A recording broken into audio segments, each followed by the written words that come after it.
Sean bienvenidos al tiempo de Dios, un tiempo para contemplar la palabra del Señor. Yendo Jesús camino de Jerusalén, pasaba entre Samaria y Galilea.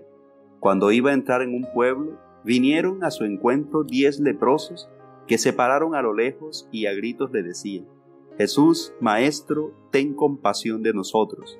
Al verlos, les dijo: Id a presentaros a los sacerdotes. Y mientras iban de camino, quedaron limpios. Uno de ellos, viendo que estaba curado, se volvió alabando a Dios a grandes gritos y se echó por tierra a los pies de Jesús, dándole gracias.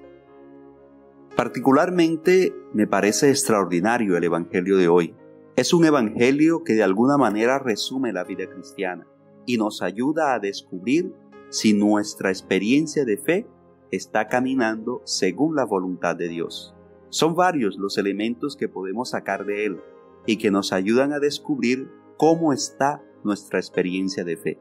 En primer lugar, el evangelio nos muestra que para vivir una auténtica experiencia de sanación en nuestra vida, necesitamos encontrarnos con Jesús. Y lo mejor, el encuentro con Jesús ya es sanador. No necesitamos actos extraordinarios, no necesitamos cosas especiales para curarnos. La sanación nace del encuentro, descubrir a Jesús en nuestra vida. ¿Cómo sabemos eso? Porque cuando Jesús los ve, les dice: preséntense a los sacerdotes. Para nosotros, tal vez eso no significa mucho, pero en la época de Jesús, un enfermo que se presentaba a los sacerdotes era para que ellos confirmaran que ya estaba curado. O sea, Jesús podría haber usado otras palabras: ustedes ya están curados. Pero lo que Jesús quiere es que ellos descubran que por el encuentro con Él han experimentado la sanación. Recuerda, tú puedes curarte encontrando a Jesús en tu vida, descubriéndolo como Señor de tu historia. En segundo lugar, la sanación también se da como una experiencia de obediencia.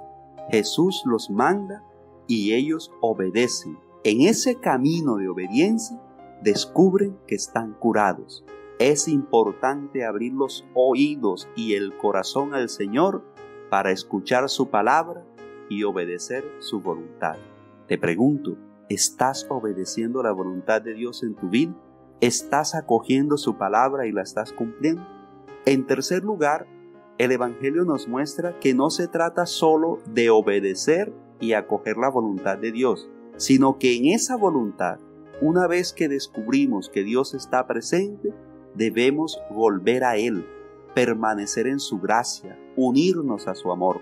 Esa es la diferencia entre el hombre que regresó y aquellos que no volvieron. El que regresó reconoció quién lo había curado y quiso permanecer a su lado. En cambio, los otros no fueron capaces de regresar. Y es eso lo que muchas veces sucede con algunas personas que viven la experiencia de Dios, que son transformados por Él, pero un tiempo después se olvidan de aquel que los curó y regresan a su vida de siempre, de pecado, de apartarse de la gracia de Dios.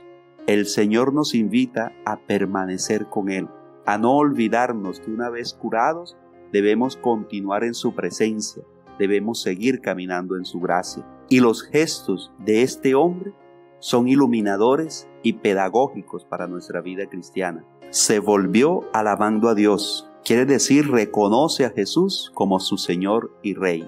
Se echó por tierra, quiere decir le da a Él el poder de dominar en su vida. Y le dio gracias. No nos olvidemos de ser agradecidos y de reconocer quién nos ha dado tanto. Que Dios te bendiga y te conceda la gracia de vivir este evangelio con un corazón agradecido. Amén.